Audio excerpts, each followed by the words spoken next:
আমি মনে করি খুনি হাসিনার বিচার যদি কেউ করতে পারে সেটা বাংলাদেশ জাতীয়তাবাদী দল বিএনপি। আমরাই কাউকে ভয় পাই না। অতএব যদি বিচারের আশা করতে হয়, বিচার পাওয়ার নিশ্চয়তা পেতে হয়, তাহলে বিএনপির মাধ্যমে সেই বিচার হতে পারে। আমাদের কিন্তু এই যে লড়াইটা কিন্তু শেষ হয়ে যায় না। আমাদের মাঝে কতিপয় ব্যক্তি সারা দেশে, বিএনপি তো অনেক বড় দল, ৬০ লক্ষ খালি আশা নিয়ে আছে, কোটির অধিক আমাদের পরিবারের সব, আর যদি আমাদের সমর্থন করি তাহলে কোটি কোটি মানুষের দল।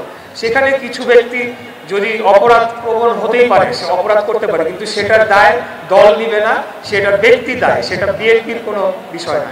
তো আমি বলবো যে আমাদের যে আগামী দিনে যে মানুষের মূল উদ্দেশ্য কি ছিল আমাদের এই আন্দোলনটা, সেটা হলো বাংলাদেশের গণতন্ত্রকে পুনঃপ্রতিষ্ঠা করতে হবে, গণতন্ত্রকে ফেরত আনতে হবে। সেখানে সংস্কার বা অন্যান্য বিষয়গুলো সেটা কে করবে? সেটা করবে একটা নির্বাচিত সরকার।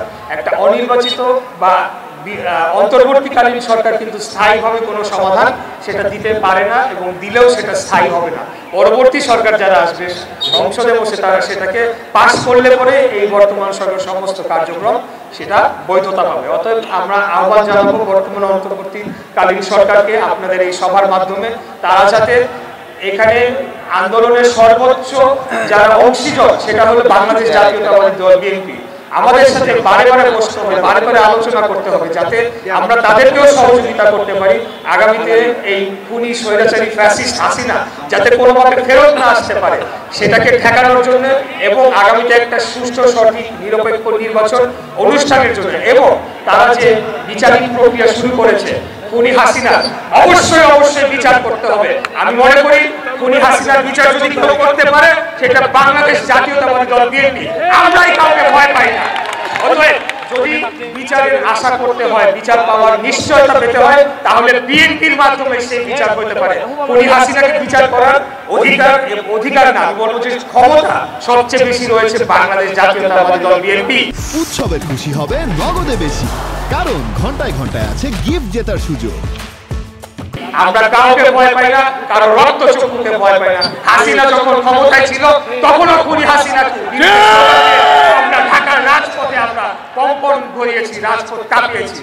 অতএব যে গণহত্যা খুনি হাসিনা চালিয়েছে, নিরীহ শিশুদের উপরে গুলি করার যে অর্ডার দিয়েছে, আমাদের সেনাবাহিনী এবং বিভিন্ন বাহিনীকে যে গুলি করে হত্যা করার নির্দেশ দিয়েছে সাধারণ ছাত্র জনতার উপরে, সেটার বিচার অবশ্যই হতে হবে, এবং বাংলাদেশের মাটিতে খুনি হাসিনা এবং তার দোষরদের সর্বোচ্চ বিচার নিশ্চিত করার মাধ্যমে বাংলাদেশ জাতীয়তাবাদী দল বাংলাদেশকে কলঙ্কমুক্ত করবে ইনশাআল্লাহ। এটা আমি গভীরভাবে বিশ্বাস করি। তো প্রিয় নেতৃবৃন্দ, আর বক্তব্য দীর্ঘায়িত করব না। আপনারা হলেন আগামী দিনের শৈলী, আপনারা হলেন বিএনপির প্রাণ, এবং বিএনপি হলো বাংলাদেশের 18 কোটি মানুষের আগামী দিনের আশা আকাঙ্ক্ষার প্রতীক। অতএব আমাদেরকে ছোট ভাবতে চলবে না, প্রত্যেকেই আমাদের যার যার জায়গায় আমরা অত্যন্ত গুরুত্বপূর্ণ। আপনারা যারা রয়েছেন আগামী দিনে যাতে জনগণের অধিকার প্রতিষ্ঠা পায়। আমরা তো কাউকে ধরে নিয়ে বলতেছি না ভাই ধানের শীষে সিল মারেন বা বিএনপিকে ক্ষমতায় বসাই দিয়ে যান। আমরা চাই একটা সুষ্ঠু, সঠিক, নিরপেক্ষ নির্বাচন হবে, জনগণ ভোট দিবে, সুষ্ঠু সঠিকভাবে সেটি গণনা হবে, এবং জনগণ যাকে নির্বাচিত করবে তারাই সংসদে গিয়ে রাষ্ট্র পরিচালনা করবে ইনশাআল্লাহ।